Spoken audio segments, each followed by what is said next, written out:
মালয়েশিয়ায় বৈধ কর্মী ভিসা বন্ধ থাকলেও সক্রিয় মানব পাচার চক্র, অসাধু রিক্রুটিং এজেন্ট ও দালালের মাধ্যমে প্রতিদিন পাচারের শিকার হচ্ছেন শত শত বাংলাদেশি।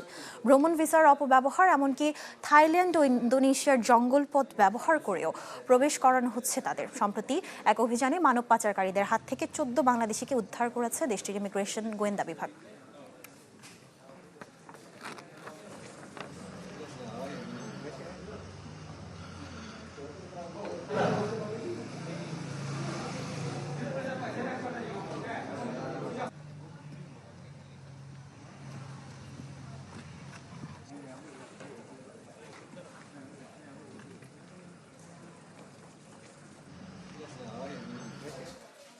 দর্শক, এ বিষয়ে বিস্তারিত জানাতে মালয়েশিয়া থেকে আমাদের সঙ্গে যুক্ত হচ্ছেন সহকর্মী ওয়াহিদ সোহান।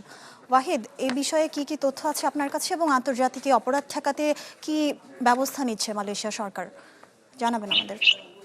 জি, আপনাকে অসংখ্য ধন্যবাদ। আসলে আপনি যেমনটি বলছিলেন, মালয়েশিয়া কুয়ালালামপুরের অদূরে কুচাইলামাতে একটি বাসায় অভিযান চালিয়ে মালয়েশিয়ার ইমিগ্রেশনের পক্ষ থেকে 20 জন অভিবাসীকে আটক করা হয়েছে। তার মধ্যে 14 জন বাংলাদেশি অভিবাসী রয়েছে। তাদেরকে যে মালয়েশিয়ার ইমিগ্রেশন কর্তৃপক্ষ বলেছেন যে তারা মানব পাচারের শিকার হয়েছেন এবং তারা তাদের মধ্যে 7 জনকে আটক করা হয়েছে যারা মালয়েশিয়ার থাইল্যান্ডের যে বর্ডার রয়েছে। হিরন আরও মিনারেল ওয়াটার মাত্র 50 পয়সায় প্রতি লিটার।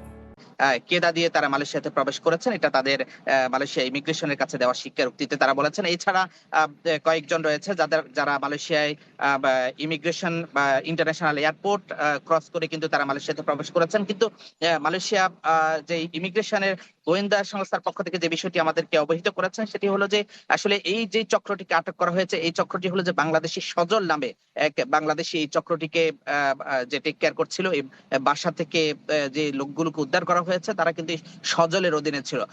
আমরা যেমনটি এর আগে বলেছিলাম যে মালয়েশিয়াতে ইতিমধ্যে বৈধ ভিসা চালু না থাকার কারণে একটি দালাল চক্র এবং বাংলাদেশের কিছু যে অসাধু রিক্রুটিং এজেন্সি তারা কিন্তু এই ভ্রমণ ভিসা বা ভিজিট ভিসাকে ব্যবহার করে লোকদেরকে পাচার করছে। এই লোকদেরকে পাচার করার ক্ষেত্রে তারা যে রুটগুলো ব্যবহার করছে সেটা হলো যে বাংলাদেশ থেকে সরাসরি তারা যখন বাংলাদেশ এয়ারপোর্ট থেকে মালয়েশিয়াকে এন্ট্রি করার জন্য যারা যখন ইমিগ্রেশন সেই সুযোগ দিচ্ছে না, তখন তারা ইন্ডিয়াতে তারা ফ্লাই করে নিচ্ছে ট্রানজিট হিসেবে, অথবা থাইল্যান্ডে তারা ট্রানজিট ফ্লাই করছে, অথবা ইন্দোনেশিয়া বা কম্বোডিয়াতে ট্রানজিট ফ্লাই করে পরবর্তীতে তারা কিন্তু যে চোরাই পথ দিয়ে এদেরকে পাচার করার চেষ্টা করছে। এছাড়া আরো কিছু তথ্য মালয়েশিয়া ইমিগ্রেশন পক্ষ থেকে আমাদেরকে জানিয়েছেন যে তারা বাংলাদেশ থেকে এয়ারপোর্ট কন্ট্যাক্ট, যেটি মালয়েশিয়া ইমিগ্রেশন এখানে তদন্ত করে বের করেছেন, বাংলাদেশের এয়ারপোর্ট থেকে তারা কিন্তু সোহান, আপনাকে ধন্যবাদ আমাদের সঙ্গে যুক্ত হবার জন্য।